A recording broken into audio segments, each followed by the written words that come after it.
Ahora no le estamos pensando, hay incluso un grueso de la población que ve mal el ingreso mínimo vital, pero es que es un primer paso muy necesario si queremos planificar una renta universal. De aquí a mínimo, para mí debería estar desarrollada y en nuestra formación la defendemos a ultranza, porque en 10 años tiene que estar completamente estructurada, como muy tarde, y ya seguiríamos yendo tarde a esta nueva ola, ¿no?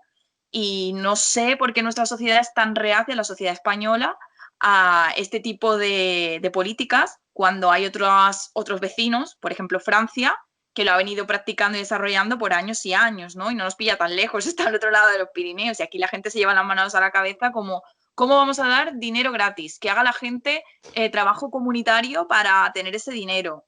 Pero si es un ingreso mínimo vital que te permita lo mínimo, lo más básico, que te dignifique como persona. No podemos confundir caridad con dignidad.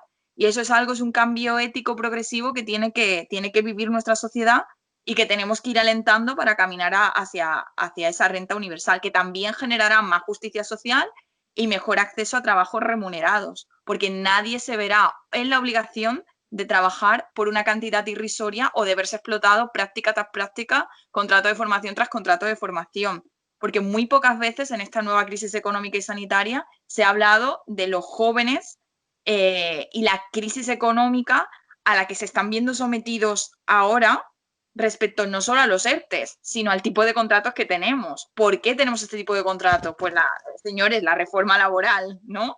Entonces, es ese camino entre ecología y equilibrio con la defensa del trabajador que nuestra formación política sí que defiende y que intenta encontrar una nueva manera de reformularlo todo, una manera más inclusiva, más justa, más sostenible, porque la que tenemos ahora no lo es para nada, ni en términos económicos, ni en términos sociales, ni en términos, yo me atrevo a decir, incluso éticos, porque hay determinados tipos de contratos que no son ni éticos socialmente. O que no existen ni contratos, Bueno, básicamente. también. Ejemplo tenemos en el campo, donde los mismos productos que necesitamos para la vida humana, como son la alimentación, está hecho por personas que literalmente es trabajo esclavo. O sea, y no se llama trabajo esclavo porque le dan algo de dinero, básicamente. Pero en realidad es trabajo esclavo del siglo XXI. O sea, porque a mí me hace mucha gracia, yo me estoy enviando mucho el Twitter de gente que dice, es que hay que ir al campo a coger no sé cuánto. Digo, sí, pero es que a lo mejor el campo también tiene que revisar eso. O sea, sí, tiene que revisar el hecho de que no se está pagando, no se está contratando a la gente, se trabaja en negro, se trabaja a horas muchas horas a la semana. O sea, si recordemos que en los descansos hay semanas que no descansa la persona que trabaja en el campo y que es una realidad. Y que sí, que al final el campo es lo que tiene, que es un sector tiene que estar atentamente a él y dependiente a él, porque cualquier causa meteorológica puede chafarte toda la producción de años. También en lo que ha mencionado Antonio, a mí me llamó mucho de las manifestaciones de antes de la crisis del COVID, que veíamos poca presencia de personas racializadas o migrantes, cuando suponen el grueso de la mano de obra en el campo. Entonces, todas estas manifestaciones que yo veía en la tele, que eran, siento ofender, estaban profundamente masculinizadas, encima yo no veía a personas diversas, o sea, había solo un patrón de tipo de personas, y aquello me sorprendió porque no veía ninguna representación de lo que en realidad supone la mano de obra básica del campo. Porque si no, ¿por qué se han estado quejando, han estado reclamando que hacía falta mano de obra, que hacía falta mano de obra? Que por supuesto comparto las reivindicaciones de los agricultores de que necesitan un precio más justo para lo que producen, evidentemente, pero también ahí necesitamos entrar para reformular de nuevo el tipo de políticas agrarias que se llevan a cabo y cómo se construye el trabajo en el ámbito agrario, porque está profundamente masculinizado. De hecho, la mujer rural se ve claramente discriminada en muchos aspectos, y a las personas que trabajan, que hacen el trabajo de base, no se les da la voz que quizás no, que les pertenece por derecho, porque no las he visto en ninguna manifestación cuando son ellas las primeras que sufren el sueldo más bajo posible y que sufren los horarios criminales que se deben en el campo, que tiene que pasar en el campo. Yo vengo de familia trabajadora y obrera y mis abuelos iban a recoger algodón en el campo y se trabaja de sol a sol. ¿Por qué no he visto a esas personas que con sus manos recogen fresas, recogen, bueno, el algodón no porque está mecanizado, pero sí que hay una producción del aceite de oliva que todavía se hace a mano, dependiendo del tipo de aceite de oliva porque es más delicado, otro tipo de frutales que requiere que se haga esta recogida a mano? ¿Por qué no he visto a ese tipo de personas en las manifestaciones del campo? ¿Se les ha dejado el espacio? ¿No se los estamos prestando? Me lanzo todo este tipo de preguntas que aún siguen sin respuesta después de todas las manifestaciones que vimos de tractores, que son totalmente legítimas, pero me gustaría que fueran más diversas. No, también yo quería comentaros que es sorprendente lo claro que queda cuando habláis de que vuestra idea de sostenibilidad y ecologismo va mucho más allá de cuidar el medio ambiente, sino que va muy unido a, pues, fijaos, habéis tocado temas, ¿no? La igualdad de género, la situación en el campo, la economía, el ingreso mínimo vital. Entonces, claro, me parece que esto da mucha conciencia, vuestra visión da mucha conciencia a la gente de lo que significa la sostenibilidad. Vale, muchas gracias. Bueno, yo quiero pasar y quiero que me habléis un poquito de las jornadas ecofeministas que habéis impulsado telemáticamente recientemente. Se titulan Maternidades Rebeldes, si no me equivoco. ¿Me puedes contar un poquito en qué consistió, Miriam? Sí, estas jornadas en particular eran las primeras que organizábamos de manera telemática, dada las circunstancias en las que estábamos en la crisis del COVID, y la llevaron a cabo nuestra compañera Elena Santamaría, que es madre soltera, y nuestra compañera Elena Vidal. Lorena Santamaría. Y sí, que lo he dicho súper rápido, Lorena bueno. Santamaría. Y nuestra compañera Elena Vidal, y moderaba nuestra compañera Ana Sopena, que es coportavoz de la Red EQ Joven. Entonces, fueron unas jornadas muy interesantes que las celebramos un sábado, que si no me equivoco era el sábado 16 de mayo, lo digo de memoria. Sí, Era ese día, ¿verdad? Y Lorena y Elena conversaban un poco sobre varios aspectos, ¿no? Desde cómo se configuran las maternidades, cómo nos falta el vínculo de comunidad que hemos perdido en parte, ¿no? Antes nuestras abuelas, pues, se llamaban comadres y se ayudaban entre ellas, estaba ese vínculo de maternar en comunidad. Y con esta sociedad individualizada, urbanista, y que lleva un ritmo de crecimiento y un ritmo de vida que no respeta la propia vida, pues todo eso se ha perdido. Y también Lorena se centraba mucho, junto con la visión psicológica que aportaba de análisis psicológico de Elena, sobre la culpa en la maternidad, ¿no? De ser una buena madre. ¿Qué es ser una buena madre? Pues no soy una buena madre, soy una mala madre, porque las expectativas que la sociedad espera de mí son constructos precisamente sociales que no tienen ninguna base en lo que es la realidad hoy, ¿no? Y la verdad es que creo que se quedaron grabadas en YouTube, así que a todo el que tenga tiempo los invitamos a que pasen ese ratito en YouTube, duraba 1 hora. Y también es muy interesante por la visión precisamente de juventud, porque pocas veces tenemos a madres jóvenes que puedan hablar sobre esta deriva, ¿no? Lorena ahora reside en Holanda, pero ella ha estado viviendo en España y creo que Nicolás, que es su hijo, no tiene más de 5 o 6 años, si no me equivoco. Entonces nos contaba un poco cómo era todo el proceso, cómo se conlleva el trabajo con la conciliación, bueno, la conciliación entre comillas, y la verdad es que eran las primeras jornadas telemáticas y fue totalmente un éxito por el número de asistentes, porque normalmente siempre las limitamos a 30 o 40 personas y a lo largo de estas jornadas sobrepasamos el número de conexiones con creces. Entonces estamos buscando la manera de repetirlas pronto, cuando sea posible, con otra temática que sea igualmente interesante. Esto todo se gestó durante la crisis en el confinamiento, lo cual es incluso más llamativo y nos alegra, ¿no? Y nos congratula que incluso en este tipo de situaciones seamos capaces de crear cosas que inviten a la reflexión y que inviten a una nueva sociedad, ¿no? Como puede ser esta jornada, que simplemente las hacemos como punto y aparte para reflexionar, crear, innovar y lanzar ahí un poco como ideas al aire que quizás llevan a otras políticas prácticas o a otras políticas desarrolladas de manera escrita, ¿no? Como programas, ¿no? Me refiero a programas políticos, quién sabe. Entonces, quizás las próximas las podamos organizar para el próximo otoño, no sé, o primavera, pero las venimos practicando desde los últimos 3 años Las primeras eran sobre la juventud ante los cuidados, un tema muy candente ahora, los cuidados, ¿no? La conciliación, el confinamiento. Y la segunda era sobre género, perspectiva de género en el urbanismo, la planificación urbanística. Y estas fueron en Villena. La primera fue en Madrid. Con Angélica Velasco, las de Madrid, y con Augusta Atrio, las de Valencia, entre otros ponentes. Que Augusta Atrio es una arquitecta de origen argentino que aprovecho y le hago publicidad, organiza paseos por Madrid que se llama De Paseando y están muy guays porque te hace reflexionar acerca de los diferentes sitios urbanísticos y cómo actúan como elementos discriminatorios o elementos inclusivos, ¿no? Para quien los puede usar o no. Por ejemplo, poner bancos en una vía que lleva a un ambulatorio o a un centro médico, pues permite una mayor interacción con el espacio para personas mayores, personas con diversidad funcional, etcétera, etcétera.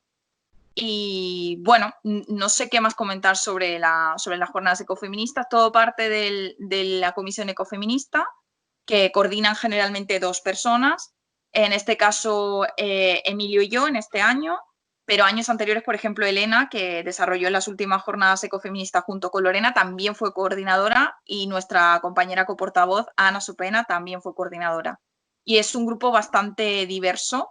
Y ahora, en este último año, incluimos lo que es la mayor parte de medio ambiente también, toda la parte de los grupos de trabajo de medio ambiente, lo cual le ha dado mucha diversidad y mucha capacidad de trabajo. Y nada, todo el que se anime a unirse a la red Ecojoven, pues tenemos la Comisión Ecofeminista, que seguro que es un lugar diverso en el que aportar, aprender y crear. De acuerdo, porque es uno de los 4 grupos de trabajo, ¿no?, que tenéis. Sí. Sí, Antonio bueno. comente esto mejor porque él lo conoce. Sí, porque es que este año hemos hecho un renombre de las cosas dentro de la red, estamos cambiando de plataformas para trabajar y demás. Actualmente tenemos una comisión permanente en la que estamos Miriam y yo. Y luego tenemos 2 comisiones especializadas, que son la de comunicación y la de ecofeminismo. Estas realizan un trabajo continuo a lo largo del año y por ello se llaman comisiones, porque al final todo el trabajo es a lo largo del año y es constante. Y luego también tenemos una cosa que se llaman grupos de trabajo, que son sobre incidencia política y sobre participación y relevo generacional. De participación es sobre todo alentar a hacer cosas dentro de la red, es decir, todo el mundo puede proponer cosas con cualquier sitio, o sea, sí, pero aquí la cosa es que si tú lo propones, ya te estás ofreciendo directamente a llevarlo. Sí. Sí, totalmente. Esto no puede ser que tú lo digas y que lo lleve otra persona. Eso lo tenemos muy, muy en mente. Y relevo nacional también el resto del grupo, porque también nos tenemos que intentar coordinar con el partido. Al final, las juventudes de un partido siempre son el futuro del mismo partido. Y si no se escuchan, pues ese partido no tiene futuro, al fin y al cabo, ¿no? O sea, si de ejemplos vemos cómo las juventudes en los verdes de Austria las disolvieron básicamente, las echaron del partido por discusiones internas. No me preguntes más porque, sinceramente, esa es la información que tengo. Pero sucede muchas veces, ¿no? Sucede muchas veces que, por ejemplo, a veces las juventudes socialistas proponen cosas y el partido se las echa atrás o no las quieren escuchar. O en, yo qué sé, o en Izquierda Unida, o en Podemos, o en Ciudadanos, o en PP. Es que todos los partidos tienen juventudes y las juventudes al final son los futuros de los partidos. Interesante, me ha gustado varias cosas que habéis comentado, como la idea de maternar, ese concepto, la idea de ser una mala madre, ¿no?, en contra de lo que la sociedad espera de lo que es una buena madre para el capitalismo actualmente. Y yo, que también he estudiado arquitectura, me ha llamado mucho la atención el tema de Augusta, cuando le has hecho la publicidad de lo de Paseando. Hay una cosa que seguro que conocéis, que es la cartografía alternativa, que no es que se trata de hacer mapas, pero no con las calles y los nombres y los edificios, sino otro tipo de mapas. No sé, lugares de encuentro, lugares de personas mayores o lugares de lo que sea. Entonces, Nosotros, bueno, yo por ejemplo... es un poquito contar las cosas de otra manera. Sí, que yo por ejemplo en sociología... A ver... En sociología, tengo una asignatura que se llama Sociología del Territorio, ¿no? Entonces nosotros analizamos cómo el territorio ha perfilado las sociedades y demás, ¿no? Y uno de los grandes ejemplos que siempre nos ponen es la ciudad de Barcelona. La ciudad de Barcelona, aunque es cuadriculada, ¿no?, al igual que los barrios periféricos de Madrid, como es Usera o Vallecas y demás, no son exactamente cuadrados, son hexágonos. Y que estos hexágonos, esas esquinas, son por seguridad y porque no hay rotondas. Es decir, que esto es lo que más me encanta. En Barcelona hay muy pocas rotondas. Poca Cosa que razón. es raro siendo esto España, ¿de acuerdo? O sea, si vamos a hacer las cosas. Este es el país de las rotondas.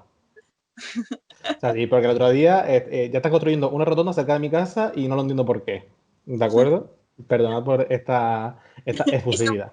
urbanización. Pero sí que es cierto que eso es una cosa que nos queda muy claro, ¿no? O sea, si la diferencia entre las dos grandes ciudades de España, Barcelona y cómo se ha planificado Barcelona a partir del ocio, porque también esas mismas cuadrículas que se crean a partir de las cuadrículas mismas de las viviendas se utilizan como espacios comunales y como espacios de vecindad. Entonces, es un claro ejemplo de cómo la arquitectura también forma parte de nuestro propio entorno, porque al final la naturaleza humana, el ser humano se ha querido acercar a, perdón por esta versión teológica de las sociedades, ¿de acuerdo? Pero el ser humano se ha querido acercar a Dios, ha creado sus propios animales, que son los robots, y ha creado su propia naturaleza, que son las ciudades.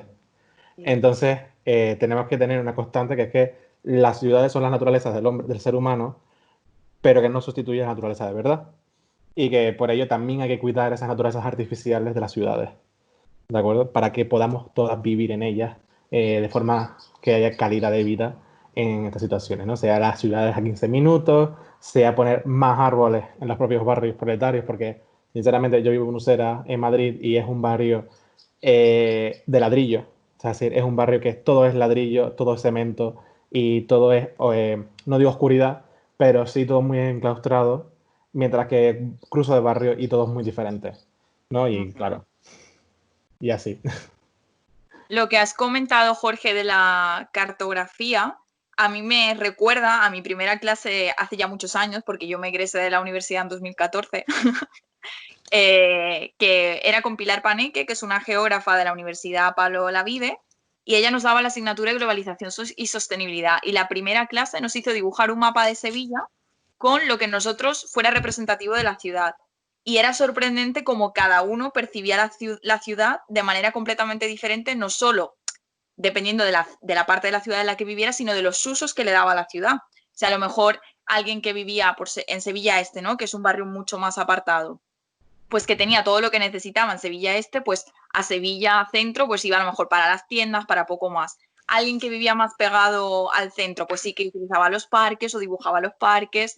Entonces, claro, aquello cambiaba mucho la perspectiva y fue una toma de contacto muy interesante con esa asignatura que era del Departamento de Geografía Humana, de Geografía Humana. Yo no he tocado temas de sociología tan a fondo como Antonio, ni temas de urbanismo tan a fondo como los que has podido tocar tú, pero sí que he tocado asuntos de geografía humana que no dejan de estar conectados con el uso que le damos al espacio, ¿no? Y sobre todo a mí me resulta una materia y un punto muy interesante. Y volviendo al tema de la planificación que comentaba Antonio de Barcelona, algo que se está haciendo ahora desde el ayuntamiento, que desde el ayuntamiento donde está Ada Colau, los comunes, que cuesta dentro de los comunes, es las superillas. Por ejemplo, en el barrio de Poblenou, que al principio tenía mucha polémica porque significaba la peatonalización de la zona, pero al final se ha visto como algo positivo porque la gente va más, va a pasear, va a disfrutar de ese espacio del que antes, como decía Antonio, con rutas súper hexagonales o privación del espacio para el peatón, pues uno no iba y no disfrutaba tanto. Entonces, esa socialización del espacio al final tiene un impacto positivo no solo en la calidad de vida del vecino que vive en la zona, sino en el comerciante que trabaja en la zona también.